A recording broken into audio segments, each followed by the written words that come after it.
Well, welcome back to Relentless Talk Radio. This is episode 37. This is segment 1. Food for thought, relentless food for thought. That's what we're doing now in the first segment. So, wow, I'm so glad to see that it's not 100 degrees out. Has anybody who's here in Phoenix is probably breathing a sigh of relief that it's gotten below 100. So yay for that. I doubt it's going to last for long, though. I'm sure we'll get a little bit more hot stuff to pay attention to before the end of the summer. So every week now, over the past couple of weeks, I've decided to choose an over topic for each conversation. And this week's conversation is literally the only thing I can think about. It's change. I am constantly going through change. And I think that when I was in grad school, in my leadership, one of my leadership classes, I have a master's in administration, and we read The World is Flat by Thomas Friedman. And one of the things that he said, he's a New York Times writer, that really struck me and has stuck with me. He said that the people that will succeed in the new economy are the ones that are able to change on a dime. I think it's more true now than it was in 2006 when I was reading that book. Social media and our technology is moving at light speed. So if you're not changing, you're dying. It's as far as a business is concerned, right? And, even the other day, I was at the UPS store. I'm a customer of Danny Heckema on Bell and Third. And Danny and I were chatting about this idea of change. And there was a gentleman in line with me, and I was on my smartphone. And he said to me, "Oh my God, my granddaughter has a smartphone and she's only 8. And so there's a lot of controversy right now. There's a lot of people trying to push to have kids not have smartphones until they're older. And I think that there's definitely something to that. I'm not a parent, but I think that, I don't know, I think it's important to be able to climb a tree and learn how to entertain yourself and not have a device in your hand every second. This is coming from me. You guys see me on social media all the time.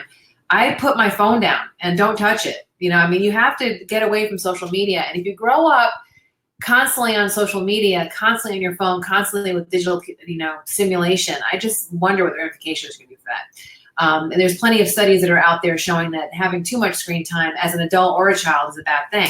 So I get what Grandpa's concerned about, but he said, and then all of a sudden she's on the phone with a video with my daughter, and I was like, well, if you have an iPhone, that's a button. It's one touch. You can do FaceTime. And so I showed him. But of course, I was somewhere else. I had to touch several times. Look how many times you had to touch. I'm like, well, no, if you start with your just dialing, it's literally one touch.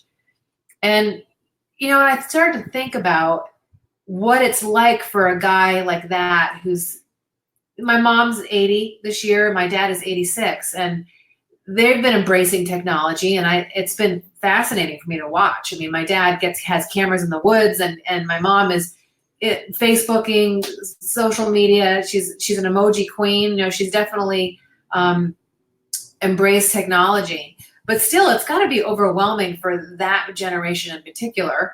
And I think every generation after that simultaneously, to deal with the changes that happen so quickly with social media.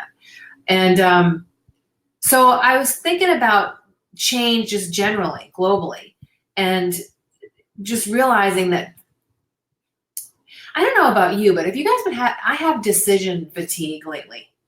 And there's a thing to this. There's a reason why Steve Jobs and Michael Zuckerberg, what is Zuckerberg's name? Isn't that awful? It's not Michael. Somebody comment, tell me what his name is. I hate menopause brain.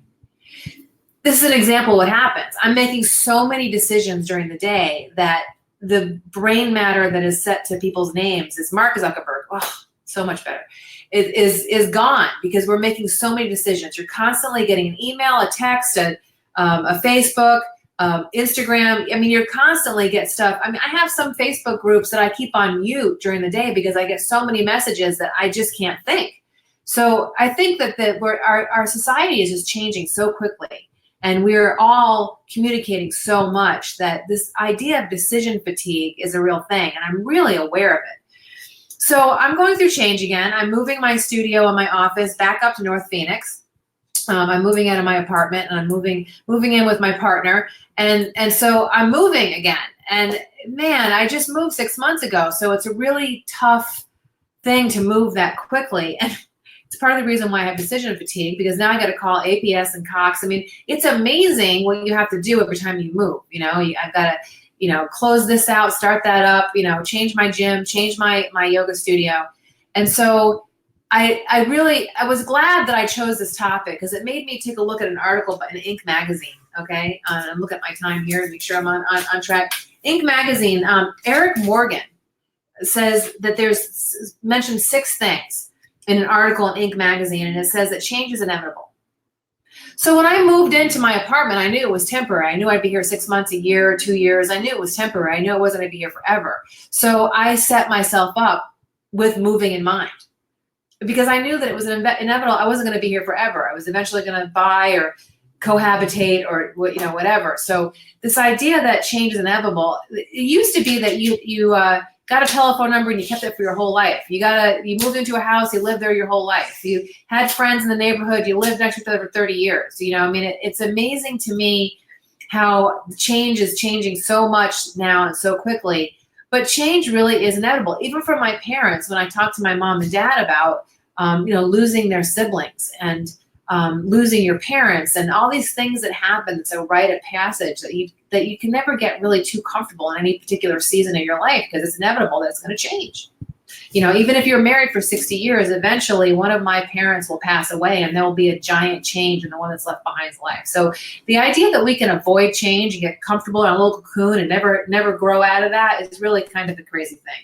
The other thing he says is that you want to just be recognized that your productivity is going to be affected when you're going through change.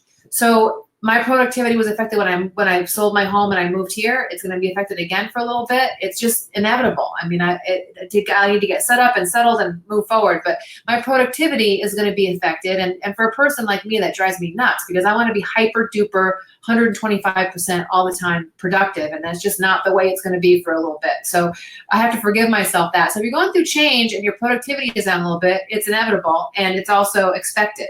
The other thing he says, that you never package a bad change as a positive one. And the example that he used was, if you have a reduction in force in your company, don't blow sunshine up your employees' asses and tell them that it's good. This is good for you that you got laid off, right? It's not good. Their life's going to change. There's bills that aren't going to get paid. There's changes like that are not good for everybody. It might be best for the company. It might be best for the folks that stay in the company, but you can't spin something like it's always good. Sometimes, just acknowledging, yeah, you know what? This kind of sucks. Let's just call a spade. Like, this is not a good change. I mean, divorce, awful. Been through it. The worst thing anyone can go through is having their heart broken. There's never it might be the right thing for both parties. It might be the best thing for everyone involved, but it's never a good thing. There's always a heartache when there's a divorce, I always appreciate it when people say congratulations on my divorce. And, I guess so. But at the same time, I'm still emotionally recovering from that. I wouldn't wish divorce on my worst enemy. It's just not a fun experience to go through. Yes, you're going to grow for it. Yes, you're going to be a better person on the other side. Yes, it's for the best. And whenever a bad relationship or a non-fit relationship ends, it's always for the best for both parties. But it's never an easy thing. You can't spin that and say, oh, this is good. It's not good. It's difficult, Death. I lost a brother. Many of you who watch me have lost people. There's things that happen that just are not good. You can't spin that. The other thing he says is that embrace the change cycle. So the idea that I'm going through another change, I'm going to have a drop in productivity, I'm going to have brain fog. You guys are going to have to hear me say, crap, I can't remember that name. And that's just reality.